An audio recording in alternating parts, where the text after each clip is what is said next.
عطائے رسول، ہند الولی، غریب نواز، خواجہ معین الدین چشتی، حضرت خواجہ اجمیر، شاہ اجمیر، والی ہندوستان. آخری عمر میں نا سارا دن روتے گزر جاتا، ساری رات روتے گزر جاتے، ذرا سی کوئی بات کرتا تو رو پڑتے، آنکھیں آنسوں سے بھری رہتی. اور کئی دفعہ اپنے بھی پریشان ہو جاتے ہیں نا کہ یار تو ایک بات کی جان ہی نہیں چھوڑ رہا. تو خواجہ قطب الدین صاحب بختیار کاکی سے لوگوں نے شد سے بات کریں، اتنا بھی تو نہیں نہ رونا چاہیے، ہر وقت اس کے آنسو کی کریے، عاشق دا کام ہی رونا تونا، تبھی نہ روئے نہیں منظوری. ہر وقت رونے کا کیا مطلب ہے؟ تو خواجہ قطب صاحب کہتے ہیں میں قریب گیا تو میں نے پیر دبائے، میں نے کہا سونیا لوگ تو کچھ بھی نہیں کرتے، تو نے تو کمال کر دی، 90 لاکھ آدمی مسلمان کر دیا، دنیا کچھ نہیں کرتی، تو نے 50 سال ساری رات مصلے پہ بیٹھ کے رب راضی کیا. تو شہزادہ تھا، حضور کی اولاد تھا، لیکن معین الدین تیرا ایک پلاٹ بھی نہیں، تو نے طالب علم پالے، انہیں غریبوں کو دیا، تو نے نوازا، کوئی شے نہیں تیرے پاس، ہر چیز تو نے، ساری رات روتے ہو، سارا دن روتے ہو.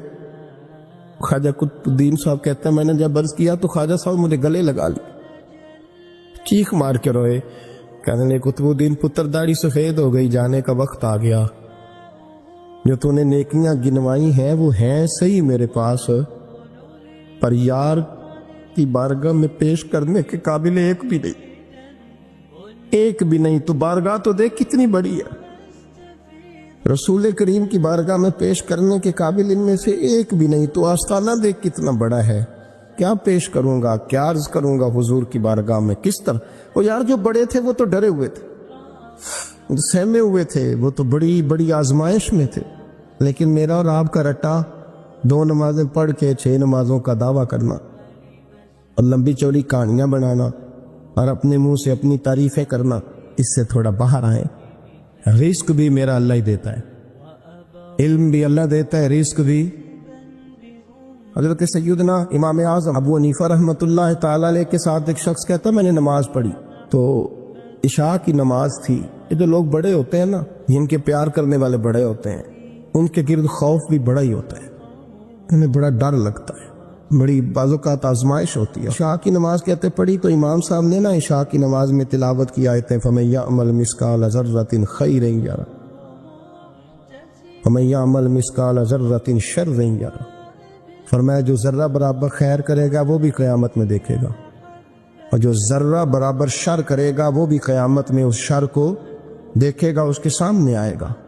تو وہ شخص کہتا ہے کہ سارے لوگ نماز پڑھ کے چلے گئے تو امام صاحب رحمۃ اللہ علیہ نے اپنی داڑھی پکڑی، رو رہے، کہتے ہیں وہ ذرہ برابر نیکی کا بدلہ دینے والے، وہ ذرہ برابر شر پہ سزا دینے والے میری سفید داڑھی کو دیکھ، مالک میرے ذرے ذرے سامنے نہ لانا. لوگ تو میری بڑی قدر کرتے ہیں دنیا، میں تو بڑا پہچانا جاتا ہوں، لوگ تو میری راہوں میں پھول لیے کھڑے ہوتے ہیں، مجھے بڑا نوازتے ہیں، قیامت میں رسوا نہ کر دینا، میرے لیے مشکل ہو جائے گی. وہ کہتے ہیں میں نے امام صاحب کا درد دیکھا، مجھے کوئی کام تھا تو میں چلا گیا، میں نے کہا کہ وہ اس وقت اللہ کے حضور حاضر ہیں تو میں دوبارہ آؤں گا.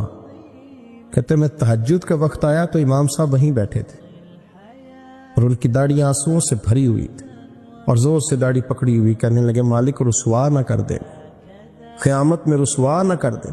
یار جو ہدایت یافتہ لوگ تھے وہ تو ڈرے ہوئے تھے، وہ تو سہمے ہوئے تھے، وہ تو کہتے تھے یہ اس کا فضل نہیں، اس نے بلا لیا، یہ اس کا کرم نہیں.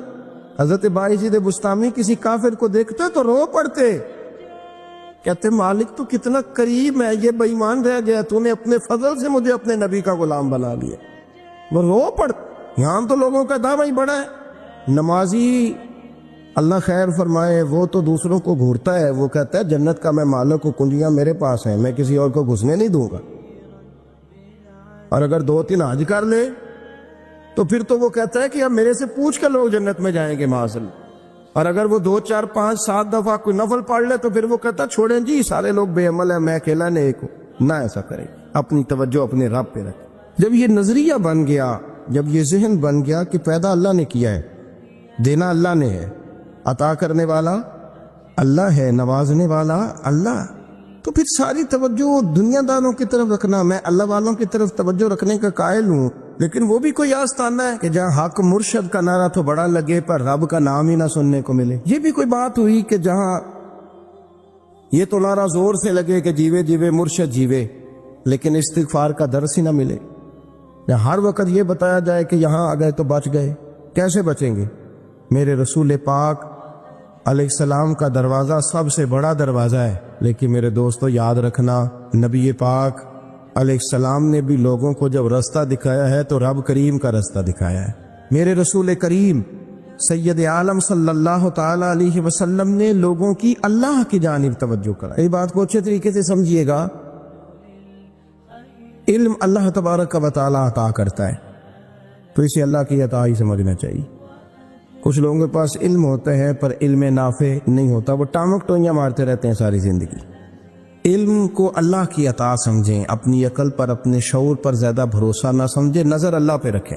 حضرت مولا علی شیر خدا کرم اللہ تعالی وجہہ الکریم سے کسی نے پوچھا تھا بڑا عالم کون ہوتا ہے؟ ہمارے ہاں تو اب وہ والے عالم پائے جاتے ہیں نا، اللہ ماشاءاللہ، جو ممبر پہ بیٹھتے ہیں تو دعوے ہی دعوے، اس طرح کے عالم ہمارے ہاں پائے جاتے ہیں، وہ ہر بات میں دعویٰ کرتے ہیں۔ یہ مزاج علماء کا نہیں۔ حضرت علی المرتضیٰ سے کسی نے پوچھا بڑا عالم کون ہوتا ہے؟ فرمایا بڑا عالم وہ ہوتا ہے کہ جسے مسئلے کا پتہ نہ ہو تو وہ کہہ دے مجھے نہیں پتا، میں پتہ کر کے بتاؤں گا، غلط بات بیان نہ کرے۔ امام مالک سے کسی نے کوئی مسئلہ پوچھا تو آپ فرمانے لگے مجھے اس سوال کا جواب نہیں آتا۔ وہ کہنے لگا آپ اتنے بڑے امام ہیں تو اس سوال کا جواب نہیں آتا۔ آپ فرمانے لگے اگر مجھے ہر سوال کا جواب آتا پھر تو میں خدا ہوتا، مجھے تو اتنا آتا ہے جتنا میرے رب نے مجھے عطا کر دیا ہے۔ اپنی نظر اللہ پہ رکھیں، نکل آئیں اس معمے سے باہر کہ میں کوئی بلا ہوں، مجھے بڑا پتہ ہے، میرے پاس 6 ڈگریاں ہیں، مجھے 10 جگہ پہ تدریس کا شغف حاصل ہے، اس سے نکلیں باہر۔ قرآن مجید دیکھیے گا، اللہ تعالیٰ نے ارادہ قدرت فرمایا کہ میں حضرت آدم کو بناؤں گا، پھر بنانے کے بعد فرمایا فرشتوں سجدہ کرو آدم کو، سب نے سجدہ کیا الا ابلیس ابا واستکبر وکان من الکافرین، سوائے ابلیس کے، اس نے انکار بھی کیا اور تکبر بھی کیا اور کافروں میں سے ہو گیا۔ تو یہ جب اللہ تعالیٰ نے سجدہ کرایا تو کیسے کرایا؟ اللہ تبارک و تعالیٰ نے نا حضرت آدم کو علم سکھایا خود، وعلم آدم الاسماء کلہا، خود اللہ فرما کہ میں نے جناب آدم علیہ السلام کو تمام اشیاء کے نام سکھائے۔ تو وہ چیزیں پھر میں نے نا، اللہ فرماتے میں نے فرشتوں پہ پیش کی، میں نے کہا کہ بتاؤ ان کے نام کیا ہے، تو فرشتوں نے جو جواب دیا وہ سمجھنے والا ہے۔ اللہ نے چونکہ خود علم سکھایا تھا حضرت آدم کو، لیکن فرشتوں کو نہیں سکھایا تھا، تو اللہ کریم نے فرمایا فرشتوں اب یہ بتاؤ ان چیزوں کے نام کیا ہیں۔ تو فرشتے کیا کہتے ہیں؟ فرشتے عرض کرتے ہیں قالوا سبحانک لا علم لنا۔ آپ کبھی یقین کریں اس چیز کی لذت لیں تو مزہ آ جائے، کہا قالوا سبحانک، کہنے لگے تو پاک ہے۔ آدم علیہ السلام کو نام سکھا لیے، پھر فرشتوں کے سامنے وہ چیزیں پیش کر کے کہا ان چیزوں کے نام بتاؤ، تو فرشتے کیا کہتے ہیں؟ کہتے ہیں قالوا سبحانک، تو پاک ہے، لا علم لنا، ہمارے پاس کوئی علم نہیں، الا ما علمتنا، ہمیں تو اتنا پتہ جتنا تو نے ہمیں سکھا دیا۔ اور یہ کیوں تو نے ہمیں جتنا سکھایا اتنا پتہ ہے؟ فرشتے یہ نہیں کہتے یا اللہ تو زیادہ سکھا، آدم کو دیا تو ہمیں بھی دے، یہ نہیں فرمایا، فرمایا انک انت العلیم الحکیم، اے اللہ تو علم والا بھی ہے اور حکمت والا بھی ہے، تجھے پتہ ہے کس کو کتنا دینا ہے، جتنا تو نے مناسب سمجھا جناب آدم کو دیا، اور جتنا تو نے بہتر سمجھا وہ تو نے ہمیں عطا فرمایا۔ میرے عزیز، علم اگر آپ کے پاس ہے تو اس کو اللہ کی عطا سمجھی۔ ہمارے ہاں بہت سارے لوگ بن کے بیٹھ جاتے ہیں، میں اکثر کہتا ہوں کہ پھر وہ دعوے کرتے ہیں میرے علاقے والے جاہل ہیں، میرے شہر والے جاہل ہیں، میرے خاندان والے پڑھے نہیں۔ یہ آپ کا دعویٰ ہے، یہ آپ کو خراب کر دے گا۔ ہم نے بہت سارے ایسے لوگ دیکھے جو بہت بڑے عالم تھے، لیکن اللہ جب لینے پہ آیا تو عقل ہی لے گیا، شعور ہی چلا گیا، حافظے ختم ہو گئے۔ آپ دیکھتے ہیں بڑھاپے میں کچھ لوگ ایسے ہوتے ہیں کہ جن کو یہ بھی یاد نہیں رہتا کہ میرا نام کیا ہے، میں کہاں ہوں، مجھے کدھر جانا ہے۔ اس وقت سے اللہ کی پناہ مانگیں اور اپنی نظر اپنے رب کریم کی جانب رکھیں۔ علم کے بعد ایک چیز آتی ہے جس کا نام ہے ہدایت، جس کا نام ہے تقوی، جس کا نام ہے پرہیزگاری، جس کا نام ہے عمل، عبادت، ریاضت۔ یہ بھی اسی وقت ہی نصیب ہوتی ہے جب میرا رب کریم نصیب فرما دیتا ہے۔ ہم نے نا نیکی کا اپنا اپنا سٹیٹس بنا لیا ہے، اپنا اپنا معیار بنا لیا ہے۔ کچھ لوگ کہتے ہیں کہ جناب مسجد میں سیمٹ کا توڑا دینے سے بہتر ہے کسی غریب کو آٹے کا تھیلا دے دو۔ اب اس نے اپنا مزاج بنا لیا نا نیکی کا، اس نے اپنا سٹیٹس بنا لیا۔ میرا یہ سوال ہے کہ نبی پاک صلی اللہ تعالی علیہ وسلم جب مدینہ شریف آئے تھے تو حضور نے سب سے پہلے غریبوں میں آٹا تقسیم کیا تھا کہ سب سے پہلے مسجد بنائی تھی؟ کیا عجیب لوگوں کا رنگ ہے، اپنی مرضی کی ہدایت، اپنی مرضی کا تقوی، اپنی مرضی کا معیار۔ مسجد کوئی بڑا چھوٹا خطیب بھی میری طرح کا ہو نا تو وہ مسجد میں بیٹھ کے جب نبی پاک کی بات کرتا ہے تو کہتا ہے میرے رسول پاک غریبوں کا سہارا بن کے آئے۔ وہ غریبوں کی بات کرتا ہے، مسکینوں کی، لاچاروں کی، کمزوروں کی بات۔ تو مسجد ہی تو وہ ادارہ ہے جہاں سے غریبوں کی بات ہو رہی۔ تو اب لوگوں نے غریب کو اور مسجد کو لڑانا شروع کر دیا۔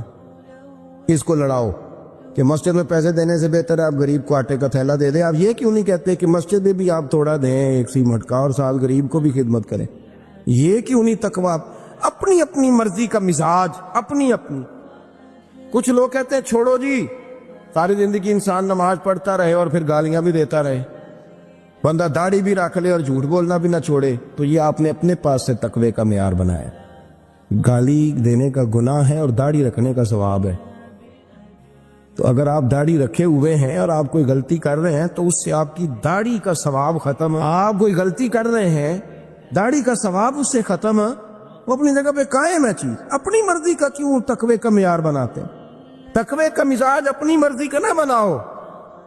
اللہ کی بارگاہ سے دعا مانگو کہ یا اللہ ہمیں ہدایت کا نور عطا فرما۔ انسان نہ سینے میں دل رکھتا ہے تو دل دھڑکتا ہے، تو کسی نہ کسی چاہت میں دھڑکتا ہے۔ وہ کسی نے کہا تھا کہ درد اگرچہ جان گزل ہے، کیا کرو دل ہے۔ غم عشق کا در نہ ہوتا تو غم روزگار ہوتا۔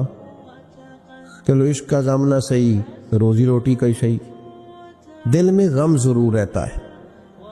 کوئی نہ کوئی طلب انسان کی طبیعت میں، دل میں چاہت ہمیشہ موجود رہتی ہے۔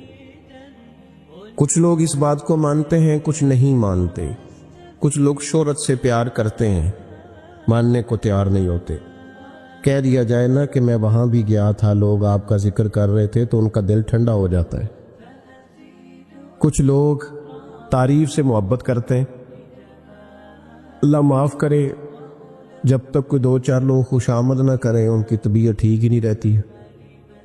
کچھ لوگ اللہ ماشاءاللہ پیسوں سے پیار کرتے ہیں، پیسے نہ ہو تو بیمار سے لگتے ہیں، اور جیب بھری ہو تو صحت بھی ان کی۔ ہم مختلف چاہتوں، مختلف محبتوں میں گرفتار ہوتے ہیں۔ بعض محبتیں بڑا نقصان کرتی ہیں، انسان کے باطن کو اجاڑ دیتی ہیں، اس کی روح کو میلا کچیلا کر دیتی ہیں، اس کے روحانی مسائل میں نہایت نقصان دہ ثابت ہوتی ہیں۔ نبی پاک صلی اللہ تعالی علیہ وسلم کی حدیث، اس پر نبی پاک علیہ السلام نے فرمایا دنیا کی محبت یعنی ہرس کے ساتھ ہو، لالچ کے ساتھ ہو، جائز ناجائز کی پرواہ کے بغیر ہو، دنیا کی محبت، مال دنیا کی محبت، حضور فرماتے ہیں یہ ہر برائی کی جڑ ہے۔ جب کسی شخص کو پیار ہو جائے کہ میں نے پیسے ہی جمع کرنے ہیں، دولت اکٹھی کرنی ہے، مال ہی جمع کرنے ہیں، جب اس کا یہ ذہن بن جائے تو پھر وہ کسی چیز کی پرواہ نہیں کرتا۔ اسے حقوق ضائع ہوتے نظر آئیں تو ہوتے رہیں، یتیموں کا مال ہے کہ غریبوں کا مال ہے کہ زکوٰۃ کا مال ہے کہ خیرات کا مال ہے کہ کس چیز کا مال ہے، کسی شرعی پابندی کا لوگ خیال نہیں کرتے۔ غلبہ جو کر گئی دنیا کی محبت، یہ دنیا کی محبت جس طرح ہر بیماری کی جڑ ہے، نقصان کرتی ہے۔ ہمیں اپنے آپ سے پوچھنا چاہیے، سوال کرنا چاہیے کہ دل کیا چاہتا ہے دراصل۔ یہ سینے میں ہے، دھڑکتا ہے، تو بنیادی طور پر صبح سے شام تک اس کی طلب کیا ہے، اس کی چاہت کیا ہے، یہ ہمیں دیکھنا چاہیے نا۔ جس طرح دنیا کی محبت تباہی پیدا کرتی ہے نا، اسی طرح اگر محبت ہو جائے نا اللہ رسول سے،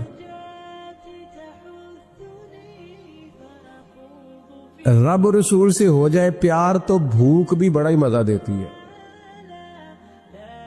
اللہ رسول سے ہو جائے پیار تو ان کی طرف سے آنے والے سکھ جتنی لذت دیتے ہیں، دکھ بھی اتنا ہی مزہ دیتے ہیں۔ اور درویش کہتے ہیں دکھ قبول محمد بخشا، بس راضی رہن پیارے۔ پھر وہ تکلیفیں، وہ آزمائشیں، وہ پریشانیاں، وہ غربتیں، وہ وقتی طور پر لوگوں کے تانے، وہ تنقید، وہ طنز، وہ پھبتی، یہ ساری چیزیں مزیدار ہو جاتی محبت اللہ رسول سے ہو۔ ہم نہ اپنی طبیعتوں میں چاہت کی، رب رسول کی محبت کی وہ خاص لذت نہیں پیدا کرتے جو ہونی چاہیے۔ محافل بھی ہوتی ہیں، روزے بھی آتے ہیں، حج بھی ہوتے ہیں، عمرے بھی ہوتے ہیں، لیکن حج عمرہ اللہ رسول کے لیے ہے کہ فوٹو کے لیے؟ محفل اللہ رسول کے لیے یا فرنٹ سیٹ کے لیے؟ رب رسول کی تعریف ہوگی یا 15-20 لوگوں کی لسٹ پہلے پڑھ کے سنائی جائے گی کہ فلانا بھی مہمان خصوصی ہے، فلانے کی زیر نگرانی ہے، فلانا بھی آیا ہے، فلانے بھی کہا تھا کہ ذرا بھائی، جب تک اس میں غلبہ، یہ ایک بڑی سادی سی بات ہے اور یہ اہم سبق ہے۔ دل سے پوچھ لیں پیار کسے کرتا ہے؟ اور کسی بندے کو دھوکہ دیا جا سکتا ہے، کسی کو اپنی باتوں سے متاثر کیا جا سکتا ہے، کسی آدمی کو دکھایا کچھ، بتایا کچھ جا سکتا ہے، کچھ چھپایا جا سکتا ہے۔ حضور علیہ الصلوۃ والسلام فرماتے ہیں رب نہ تمہارا چہرہ دیکھتا ہے، نہ تمہاری جیب دیکھتا ہے، مالک تو جب دیکھتا ہے تمہارا دل ہی دیکھتا ہے۔ تو دل کی کیفیت اللہ کو پتہ ہے۔ دل بے چین اس لیے رہتے ہیں کہ یہ جو پیاس اور جو طلب کرتے ہیں وہ ہم انہیں پہنچاتے نہیں۔ دل بے قرار اس لیے رہتے ہیں کہ یہ رب رسول کی محبت سے ٹھنڈے ہو، ہم ادھر ادھر کی چاہتے لیے پھرتے ہیں۔ ان کے اندر بے قراری اس لیے ہے کہ ہم نے امیدیں لوگوں سے وابستہ کر لی ہیں، جو لوگوں سے نہیں کرنی چاہیے تھی، اللہ رسول سے کرنی چاہیے۔ ہم نے اسباب کو اختیار کرنا ہے، بھروسہ اسباب پر نہیں، بھروسہ تو اللہ تعالیٰ پہ کرنا ہے۔ تو جب تک دیکھیں نا قرآن مجید نے کیا کہا، قرآن مجید نے کہا والذین آمنوا اشد حبا للہ، فرمایا وہ لوگ جو ایمان لے آئے وہ اپنے رب سے شدید محبت کرتے، اپنے رب سے پیار کرتے ہیں۔ ان کے سجدے بوجھ نہیں، ان کے سجدے تو لذت ہے۔ انہیں نماز کے لیے لانا نہیں پڑتا، جبر نہیں کرنا پڑتا، ان کے تو دل کھینچے چلے آتے، ان کو تو پیار ہو گیا، رات ساری بیت گئی اور ایک سجدہ بھی مکمل نہ ہوا۔ وہ تو مال چونکہ اللہ نے دیا ہے تو راہ خدا میں خرچ کرتے وقت ان کی طبیعت کسی قسم کا تکلف نہیں محسوس کرتی، کوئی بوجھ نہیں محسوس کرتی، چونکہ وہ ہر چیز سے بڑھ کر اللہ رسول سے پیار کرتے ہیں، تو یہ چیزیں ان کے سامنے کبھی بھی رکاوٹ نہیں بنتی۔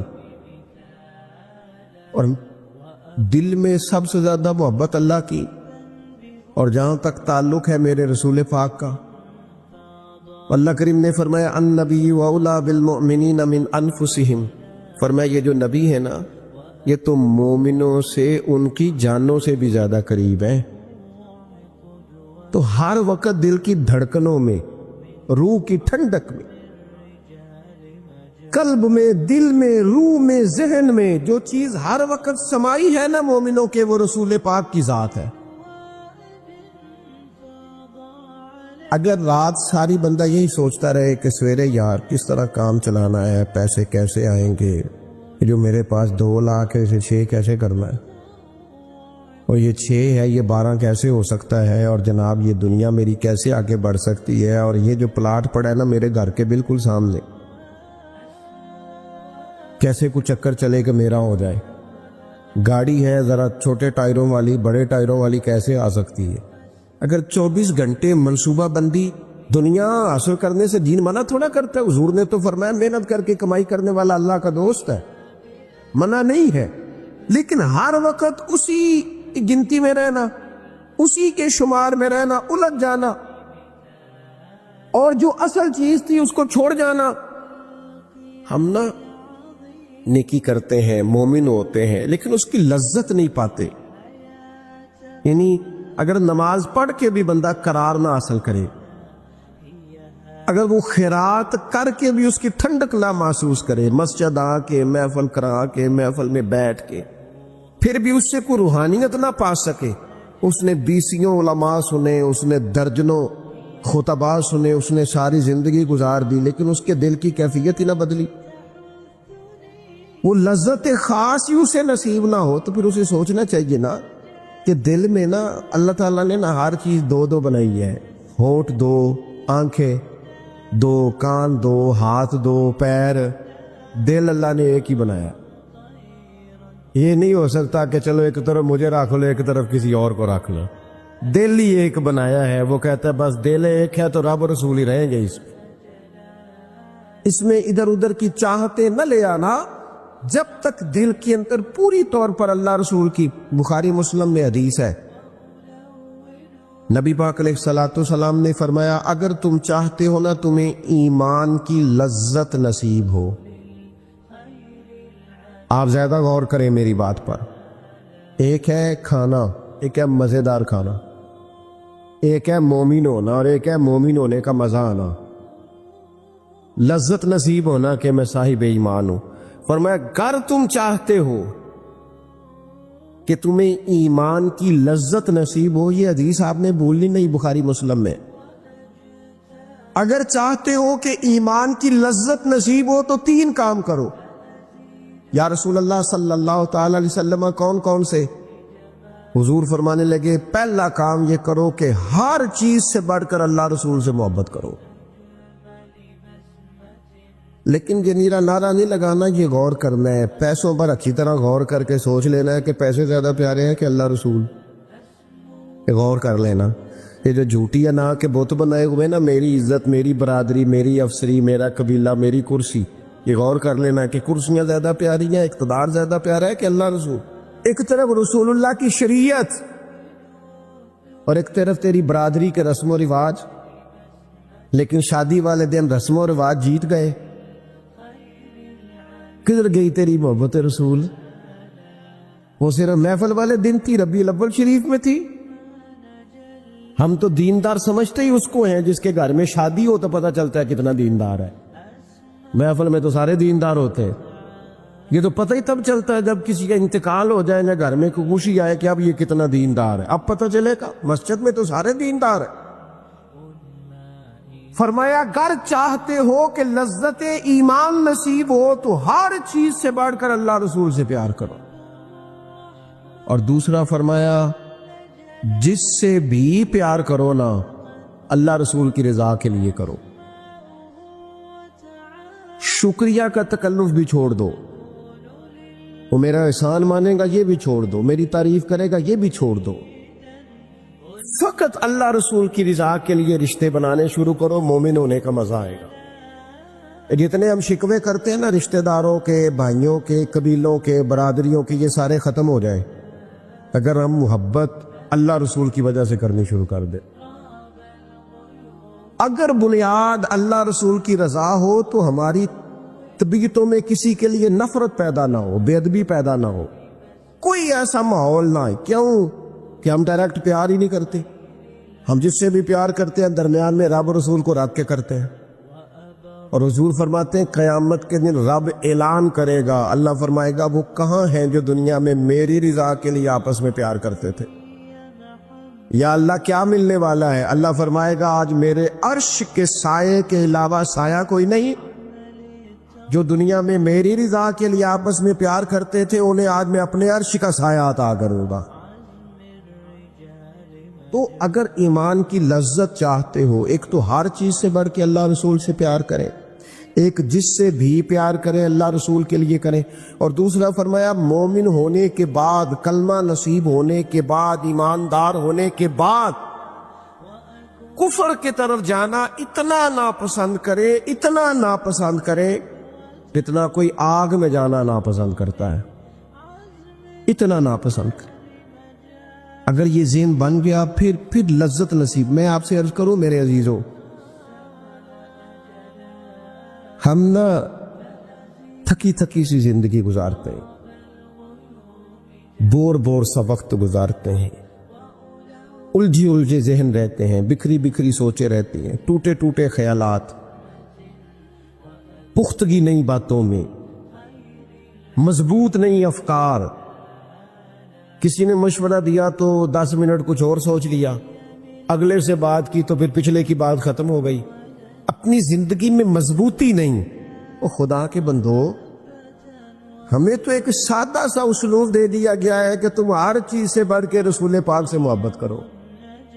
تو جب پوری طرح وہ محبت نصیب ہو جائے گی، جب پوری طرح وہ چاہت مل جائے گی، جب پوری طرح وہ خلوص نصیب ہو گیا، للہیت مل گئی، اللہ رسول کی بارگاہ نصیب ہو گئی، آپ یقین کریں حضور کی محبت بندے کو پکا کر دیتی ہے، اس کی سوچوں کو مضبوط کر دیتی ہے، اس کے اندر استقامت لاتی ہے. رسول اللہ کی محبت، انسان طاقتور ہو جاتا ہے. میں تقریر نہیں کر رہا، جذبات کا اظہار کر رہا ہوں. میں آپ سے داد نہیں چاہتا، میں آپ کی ذہن سازی چاہتا ہوں. آپ بھلے میری بات پر کوئی سبحان اللہ ماشاءاللہ نہ کہے، لیکن میرے درد دل کو سمجھے میں کیا کہنا چاہتا ہوں. دوستو، حضور کی محبت مضبوط کرتی ہے، مضبوط طاقتور کر دیتی ہے. نہ سمجھ آئے تو سیدنا بلال سے پوچھ کے دیکھو، مار پڑتی جاتی ہے، محبت طاقتور ہوتی جاتی، تانے ملتے جاتے ہیں، محبت مضبوط ہوتی جاتی ہے. نہ سمجھ آئے تو سیدنا سلمان فارسی سے پوچھو. سالوں بیت گئے، ڈھونڈتے، تلاش کرتے، آتے حضور کی بارگاہ میں حاضری دیتے، غلامی کرتے، کہاں سے چلے کہاں پہنچے. اگر نہ سمجھ آئے تو حضرت خبیب سے پوچھو، نہ سمجھ آئے تو بدر میں جا کے شہید ہونے والوں سے پوچھو یہ محبت کتنا طاقتور کرتی ہے. حضرت انس بن نضر سے پوچھو میدان احد میں کہ یہ محبت افکار کو زندہ کرتی ہے، روح کو تازہ کرتی ہے. بندہ نا زیادہ باتوں سے ویسے ہی بچ جاتا ہے. ایک شے صرف یاد کرنی پڑتی ہے، ایک شے علم و بس کریو یار، اے ہوئی حرف تینوں درکار. اعلیٰ حضرت فرماتے اے عشق تیرے صدقے ہم جلنے سے چھٹے سستے. جو آگ بجھا دے گی اب وہ آگ لگائی ہے، جو آگ بجھا دے گی اب وہ. اور پھر اعلیٰ حضرت فرماتے ہیں کہ یاد رکھنا جان ہے عشق مصطفیٰ، روز فضوں کرے خدا. اور جس کو ہو درد کا مزہ، جس کو ہو درد کا مزہ، ایک ہوتا ہے شفا کا مزہ، ایک ہوتا ہے بیماری کا مزہ. یہ حضور کی محبت کی وہ والا درد ہے کہ یہ مزیدار ہے. اعلیٰ حضرت فرماتے جان ہے عشق مصطفیٰ، روز فضو کرے خدا. او لوگو جس کو ہو درد کا مزہ، وہ ناز دوا اٹھائے کیوں، اور پھر کے گلی گلی تباہ ہم ٹھوکریں سب کی کھائیں کیوں. اور دل کو جو عقل دے خدا تو تیری گلی سے جائے کیوں. دل کو جو عقل دے خدا تو تیری گلی سے جائیں کیوں. صحابی بیٹھے ہیں نا نبی پاک کی بارگاہ میں، اور دیر سے بیٹھے اور جم کے بیٹھے، بٹھا کے اپنے محبوب کو اپنے پہلو میں. جو لوگ کچھ نہیں کرتے وہ بھی کمال ہی کرتے. دیر سے بیٹھے اور بیٹھے ہیں تو نبی کریم نے فرمایا جاؤ کوئی کام بھی کرو. اٹھے، ستون کی اوٹ سے ہو کے واپس آ گئے، کہنے لگے یا رسول اللہ آپ کے بغیر دل ہی نہیں لگتا، تو طبیعت ہی نہیں جمتی، کہیں نظر ہی نہیں ٹھہرتی. جب تک آپ اپنے دل کی کیفیات، یار ہمارے بزرگ، ہمیں تو وقت نہیں ملنا چاہیے. اگر ہمارا دعویٰ ہے کہ ہمیں حضور سے محبت ہے تو وقت ہی نہیں ملنا چاہیے. سیرت ساری پڑھ لی ہے ہم نے، حضور کی احادیث یاد کر لی ہیں، نبی پاک کے فضائل پر جو کتابیں لکھی گئی ہیں وہ ہمارے پاس ہیں. کیا آج صبح سے لے کر اب تک 1100 بار درود شریف نصیب ہوا ہے؟ کیا اگر حضور سے محبت ہے تو ہمارے دل میں نبی پاک کی امت کا درد ہے؟ حضور پر نازل ہونے والے قرآن مجید کو ہم نے سمجھا ہے؟ دین اسلام کی روشن تعلیمات کے ہم کتنے قریب گئے ہیں؟ فارغ وقت آپ کیا جی میں آج کل بور ہوتا ہوں تو بھئی آپ کتاب خریدیں حضور کی سیرت پر، پڑھیں شاہ عبدالحق محدث دہلوی نے کیا لکھا ہے، پڑھیں حضور کے فضائل کمالات، پڑھیں شفا شریف قاضی ایاز کیا لکھتے ہیں۔ عارف رومی رحمۃ اللہ تعالیٰ نے لکھا ہے کہ وہ جس چیز سے بندے کو محبت ہوتی ہے نا، اس کا نام خواب میں بھی لے لیا جائے تو بندہ چونک جاتا ہے۔ عارف رومی رحمۃ اللہ علیہ فرماتے ایک شخص بیمار ہو گیا تھا، کومے میں چلا گیا تھا، وہ کئی لوگوں نے کوششیں کی پر وہ شفا نہیں ہوتی تھی۔ باپ اس کا بہت بڑا آدمی تھا، مالدار تھا، تو اس نے ایک بڑے طبیب کو بلایا، اس نے کہا اس کا پتہ تو کرو معاملہ کیا، کیسے ٹھیک ہو سکتا ہے۔ تو وہ طبیب کہنے لگا کہ یہ نہ کسی سے محبت کرتا ہے، جس سے محبت کرتا ہے اس سے بچھڑ گیا ہے، اور اس غم میں اس کیفیت میں چلا گیا، دوائیاں شوائیاں اثر نہیں کریں گی۔ تو وہ کہنے لگا اب ہمیں تو پتہ بھی کوئی نہیں کس سے اس کا پیار ہے، کس دوست کی کس محبوب کی جدائی میں یہ پریشان ہے، تو کیسے پتہ کریں۔ تو وہ طبیب سیانا تھا، اس نے کہا یہ کون کون سے ملکوں میں جا چکا ہے۔ اس نے ملکوں کے نام لیے تو اس طبیب نے نا اس کے کان میں ان سارے ملکوں کا ذکر کیا۔ جب وہ والا ملک آیا نا تو ہلکا سا چونکا وہ کہنے لگا اب اس ملک کے اندر جتنے شہر ہیں ان کے نام بتاؤ۔ وہ شہروں کے نام لیے تو جب وہ والا شہر آیا نا تو وہ ذرا تھوڑا سا نا اور چونکا، کچھ اس نے اب ہاتھ پیر بھی ہلانے شروع کیے، کہنے لگا اب اس شہر کے اندر جتنے محلے ہیں نا ان محلوں کے نام لو۔ اب جو ایک ایک کر کے محلے کے نام لینے لگے تو جب وہ والا محلہ آیا نا، شہر بغداد کی ہے نشانی، کچیاں لمیاں چیراں، شہر بغداد دے ٹکڑے منگساں تے کرساں میرا میرا۔ عارف رومی کہتے وہ جب اس محلے کا نام آیا نا تو وہ پورا چونک گیا۔ تھوڑے سے لوگ ہوتے تھے، تھوڑی سی آبادی ہوتی تھی، اس نے اس کے باپ سے کہا کوئی طریقہ اختیار کر، اس محلے میں بسنے والے جتنے لوگ ہیں نا ان لوگوں کی فہرست منگا۔ اس ملک سے اس محلے سے ان لوگوں کی فہرست آئی، جب ایک ایک نام بولے جانے لگے اور جب نام آیا نا محبوب کا، نا علمہ وچ پھسا سانو تو یار دی گل سوڑا۔ اور جب نام آیا نا اس محبوب کا تو پہلے اس کے ہاتھ کانپے، پھر اس کی نظر پھڑکی، پھر اس کی آنکھوں میں آنسو آئے، اور پھر اس نے آنکھیں کھول کے ہاتھ تھاما اپنے باپ کا اور رو کے کہنے لگا بابو آیا ہے، وہ یہاں ہے، ملاقات ہو جائے گی۔ سے سمجھ آ گئی اس کی شفا کہاں ہے۔ میں کچھ دن پہلے ایک جگہ تعزیت، اور ڈرتا ڈرتا گیا تعزیت کرنے، پرانے جاننے والے تھے، دوستوں کا رشتہ تھا، تو میں ایک ہی بیٹا تھا، تو وہ مجھے پتا چلا کہ ٹرین ایکسیڈنٹ میں انتقال کر گیا، تو میں ڈرتے ڈرتے گیا کیونکہ معاملہ مشکوک تھا۔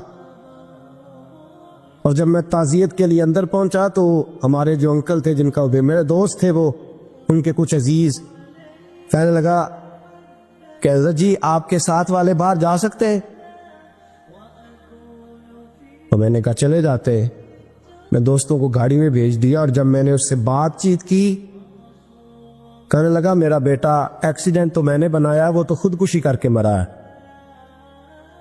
شادی کے 11 سال بعد خدا نے ایک بیٹا دیا تھا، اور مجھ سے غلطی یہ ہوئی، میں نے کہا میرے بیٹے کو تکلیف کوئی نہ آئے، اس کے منہ سے جو نکلا میں نے اسے دیا، جو اس نے مانگا میں نے دیا۔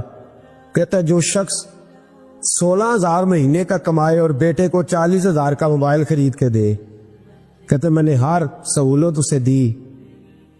تو ایک امیر کی لڑکی سے یونیورسٹی میں پڑھتے ہوئے اس کا تعلق بنا، بچی کے میسج بھی میں نے اپنے موبائل، اس بچے کے موبائل میں دیکھے، اور اس لڑکے نے جو میسج سینڈ کیے وہ بھی میں نے دیکھے۔ پھر میں گھر پہنچ گیا، میں نے بیٹے سے منتیں کی کہ بیٹا وہ ہمیں رشتہ نہیں دیں گے، ہماری برادری بھی چھوٹی ہے اور ہمارے جیب میں پیسے بھی کوئی نہیں۔ پھر میں ان کے گھر گیا، بیٹا نہ مانا، اور میں نے اس شخص کو بلا کے کہا تیری بیٹی کے میسج ہے، خدا را خیال کر، اور تیرے تو 7 بچے ہیں، میری گود میں تو ایک ہی پھول کھلا ہے، میں کدھر جاؤں؟ خیال کر۔ اس نے کہا دوبارہ تو نے نام لیا تو ایسے کیس میں باپ بیٹے کو پھنساؤں گا کہ ساری زندگی نکل نہیں سکو گے۔ نے کہا میں نے بیٹے سے کہا کہ بیٹا میں نے پگڑی تک رکھی ہے پر مجھے رشتہ نہیں ملا، تو باز آ جا۔ کہنے لگا 3 راتیں میرا بیٹا سویا نہیں، اور مجھے کہنے لگا حضرت جی وہ 4تھی رات سویا ہے تو دوبارہ اٹھا نہیں، تو دوبارہ اٹھا نہیں۔ مجھے کہنے لگا مجھے اجازت دو کہ میں اس بیٹی کو بھی قتل کر دوں اور اس کا باپ بھی قتل کر دوں، میرا تو گھر اجڑ گیا نا۔ وہ کہنے لگا میں کبھی کبھی دوستوں کے پاس جا کے رات گزار لیتا ہوں اور میں اپنے دل کو سکون لے لیتا ہوں، لیکن اس کی ماں اس کے جوتے سینے سے لگائے پھرتی ہے، اس کی اماں اس کے پرانے کپڑے لے کے سینے سے لگائے پھرتی ہے۔ کہنے لگا حضرت جی کوئی کوشش کرو، کوئی دعا کرو کہ اللہ مہربانیاں کرے۔ میں کہہ تو نہیں سکا ان سے، لیکن میرے دل میں خیال آیا کہ کس نے کہا تھا کہ بچہ یونیورسٹی میں کو ایجوکیشن میں داخل کراؤ؟ کس نے کہا تھا کہ اس کے ہاتھ میں آگ کا انگارہ دو؟ میرے دوست، آپ تیز آنچ، تیز آگ جلا کے اس کے قریب مکھن رکھو اور پھر مکھن سے کہو کہ ڈلنا نہ، پھر مکھن سے کہو کہ پگھلنا نہ۔ بھئی تیز آگ قریب جلا دی اور تو کہتا پگھلنا، یہ کیسا ممکن ہے؟ ہو سکتا ہے؟ بولیے نا، ہو سکتا ہے؟ حضرت سیدنا ابو بکر صدیق فرماتے ہیں میں حضور کے سامنے بیٹھا، ایک شخص آیا، اس نے آ کر کے کہا یا رسول اللہ صلی اللہ تعالی علیہ وآلہ وسلم، یہ میرے ہاتھ کے اندر خنجر ہے، میں قتل کر کے آیا ہوں۔ قاتل کھڑا ہوا، ایک طرف قرآن مجید کا حکم ہے کہ جس نے ایک آدمی کو قتل کیا پوری انسانیت کو قتل کیا، حضور یہ خنجر ہے، قتل کر کے آیا ہوں۔ میرے مصطفیٰ نے فرمایا کس کو قتل کیا؟ عرض کی حضور سگی بہن کو مارا ہے، سگی بہن تھی میں نے قتل کر دی۔ میرے نبی پاک صلی اللہ علیہ وسلم نے فرمایا کیوں مارا؟ پیار نہیں تھا؟ محبوبہ بہن سے کس کو پیار نہیں ہوتا، بڑا پیار تھا، پر مارا کیوں؟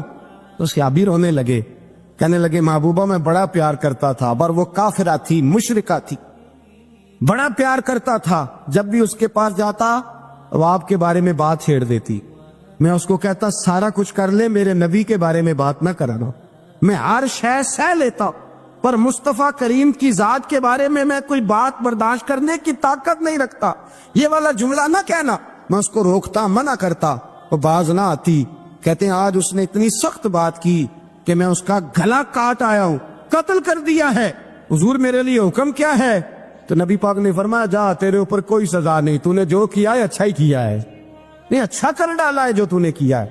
ایک صحابی نابینا تھے، آنکھوں سے نظر نہیں آتا تھا، رشتہ کوئی نہیں دیتا تھا، معذور آدمی تھے، نکاح ہوا، شادی ہوئی، 2 بیٹے دیے اللہ، گھر بس گیا، بیوی کپڑے دھو کے دیتی، خدمت کرتی، روٹی پکا کے دیتی، بچے بڑے حسین تھے۔ اور وہ صحابی خود فرماتے ہیں، نابینا صحابی کہتے ہیں موتیوں کی طرح کے میرے بچے، جو بھی آتا آ کے کہتا تیرے موتیوں کی طرح کے لال ہیں۔ لیکن آپ فرماتے ہیں ایک صبح اعلان ہو گیا، مدینے میں شور ہو گیا کہ اس نابینا صحابی کی بیوی قتل ہو گئی، کسی نے خنجر کے دبایا، مر گئی ہے۔ کہتے ہیں اس کے لواحقین اکٹھے ہوئے، در رسالت مآب پہ آئے، آگے کہنے لگے حضور ہمارا قاتل ڈھونڈ کے دیں، ہماری بیٹی کو کس نے مارا؟ میرے رسول پاک نے مجمع پہ نظر ڈالی، فرمایا بھائی مجھے کہنے کی ضرورت نہ پڑے، اگر قاتل موجود ہے تو خود اٹھ جائے۔ خود اٹھے، وہ نبینا صحابی بیچ میں سے اٹھ کے کھڑے ہو گئے، کہنے لگے سونیا قاتل کوئی باہر نہیں، میں خود قاتل ہوں، میں نے مارا ہے، میں قاتل ہوں، میں نے مارا ہے۔ مصطفیٰ کریم سید عالم صلی اللہ علیہ وسلم نے فرمایا تجھے تو اس کی بڑی ضرورت تھی، بڑی حاجت تھی، تیری بیوی تھی، تیرا گھر سنبھالتی تھی، تیرے بچے تھے۔ صحابی عرض کرنے لگے حضور سارا کچھ ٹھیک تھا، پر وہ آپ کی بے ادب تھی، حضور اس کے آنے سے میرا گھر بس گیا، روٹی پکنے لگی، کپڑے ملنے لگے، اولاد ہونے لگی، میں دنیا پہ آ گیا، لیکن محبوبہ میں نے وہ سخ کیا کرنے ہیں جو تیری بے ادبی پر تعمیر کیے جائیں۔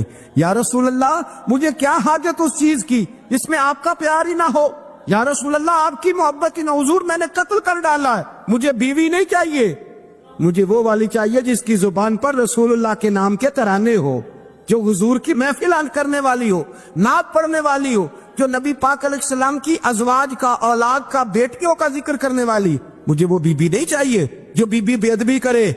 میرے نبی پاک صلی اللہ علیہ وسلم نے محلے داروں سے پوچھا، فرمایا بات اس کی ٹھیک ہے؟ کہا حضور واقعی بے ادب تھی۔ نبی پاک نے فرمایا اٹھو پھر چلے جاؤ، اس نے انسان نہیں مارا، اس نے گستاخ رسول کو مارا ہے، اس نے ایک گستاخ رسول کو مارا ہے۔ بھائی یاد رکھیں، نبی پاک کا پیار ایمان کا حصہ ہے، اس میں کوئی کمپرومائز نہیں۔ علامہ اقبال کہتے ہیں میں نے سارا دین پڑھا ہے، سارا قرآن پڑھا ہے، میں نے بنظر غائب جب ساری چیزوں کو دیکھ لیا تو اقبال کہنے لگے میں اس نتیجے پہ پہنچا ہوں کہ مغز قرآن روح ایمان جان دین۔ بھائی اقبال، میں کسی عالم کی بات کرتا تو لوگوں نے شاید رویہ اور اختیار کرنا تھا، وہ لوگ جس پر اکثر مکاتب فکر اعتبار کرتے ہیں۔ اقبال کہنے لگے مغز قرآن روح ایمان جان دین۔ لفظوں پہ غور کریں، مغز یعنی سارے قرآن کا مغز، روح ایمان یعنی ایمان کی روح، اور جان دین یعنی سارے دین کی۔ آپ دیکھیں ترتیب، مغز قرآن روح ایمان جان دین۔ اقبال جلدی بتاؤ وہ کیا ہے؟ تو اقبال کہنے لگے ہست حب رحمت للعالمین، ہست حب رحمت للعالمین، مغز قرآن روح ایمان اور جان دی۔ ہست حب، کہنے لگا میں تو سمجھا ہوں کہ قرآن کا مغز ایمان کی روح اور دین کی جان اگر ہے تو نبی پاک کی محبت کا نام ہے، رسول اللہ کی محبت کا نام ہے، نبی پاک کی محبت کا نام۔ حضرت عمر فاروق رضی اللہ تعالیٰ عنہ سے بڑا تو اصول پسند کوئی نہیں نہ ہوگا، یعنی بہت بڑا چودھری بھی اگر اپنے گلی کے اندر، حضرت ابو سفیان جیسے لوگ مسلمان ہو گئے، کلمہ پڑھ لیا، اور جناب ابو سفیان رضی اللہ تعالیٰ عنہ نے اپنے گھر کے اندر نہ تھوڑی سی سامنے اینٹیں رکھ کے جگہ بنا لی، تو حضرت عمر کو پتا چلا تو فرمایا جیسے بنائی ہے ویسے وہ کھیڑو بھی، آپ نے لوگوں کا رستہ تنگ کر دیا۔ اصول پسند آدمی، اصول کی بات آئے تو بیٹے کو بھی معافی نہیں، کسی کو معافی نہیں، بڑے اصول پسند تھے۔ اتنی لوگوں نے کہا عمر تو بڑا اصول پسند ہے، پر یہ مسجد نبی کی گلی میں جو نبی پاک کے چچا حضرت عباس کا پرنالہ لگا ہوا ہے اور وہ سب لوگوں کے کپڑے کیچڑ سے بھر دیتا، وہ پرنالہ نہیں نظر آتا؟ گلی میں لگا ہے۔ اب تو ہمارے پرنالے اور طرح کے ہیں نا، تو جو حرم شریف میں آپ میزاب رحمت ہے وہ دیکھا نا آپ نے، وہ پرانے زمانے میں جو لوہے کے پرنالے ہوتے تھے تو وہ واقعی پوری گلی جو تھی نا وہ گزر کوئی نہیں سکتا تھا، اتنا اچھا شاور ہوتا ہی کوئی نہیں تھا جتنا وہ ہوتا تھا، وہ بڑا تگڑا قسم کا پرنالہ ہوتا تھا، تو کوئی شے نہیں گزر سکتی تھی بڑی دیر تک۔ بارش کے رکنے کے بعد بھی ساری چھت سے جب تک پوری مٹی اور پوری توڑی ساری نہیں نا اتر جاتی تھی تب تک وہ پرنالہ نہیں سانس لیتا تھا، تو پرنالہ بہتا تھا، اور وہاں سے بڑا مین گلی تھی مسجد کو آنے کی، لوگوں کے کپڑے آلودہ ہو جاتے۔ اتنے لوگوں نے حضرت عمر سے کہا یہ پرنالہ نہیں نظر آتا، یہ نہیں اصول پسندی؟ تو جناب عمر فاروق رضی اللہ تعالیٰ عنہ فرمانے لگے اتار دیتے ہیں پرنالہ، یہ بھی اصول پسندی ہے، اتارتے۔ حضرت عمر فاروق نہ گئے، اور شارحین نے لکھا ہے کہ اونٹ کے اوپر بیٹھ کر آپ نے یوں پکڑ کے نا پرنالہ کھینچا، اور جناب عباس کے گھر والوں سے فرمانے لگے 4 کونے ہوتے ہیں گھر کے، چھت کے 4 کونے ہیں، کسی اور میں لگا لو پرنالہ کو، ضروری ہے کہ نمازیوں والی گلی پہ لگایا جائے؟ یہ کہہ کے آ گئے، کسی کی ضرورت تھی بات کرے؟ حضرت عباس آئے تو لوگوں نے آ کے کہا کہ عمر نے پرنالہ کھیر دیا، اور فرمایا کہ 4 کونے کہیں اور لگا لو، تو حضرت عباس مسکرائے۔ لوگوں نے کہا مسکراتے کیوں ہو؟ فرمانے لگے کوئی مسئلہ نہیں، عمر خود آ کے لگا کے جائے گا، جیسے وہ کھیڑا ہے ویسے۔ لوگوں نے کہا وہ عمر ہے، عمر کو بدلنا اور اس کی بات کو بدلنا، اور اتنی جرت کہ وہ لگا کے جائے، جس بندے کو دیکھ کے شیطان گلی کا رستہ بدل جاتا ہے، آپ اس کی بات کر رہے ہیں۔ فرمایا میں نے کہہ دیا نا عمر لگائے گا، تو انشاءاللہ عمر لگائے گا۔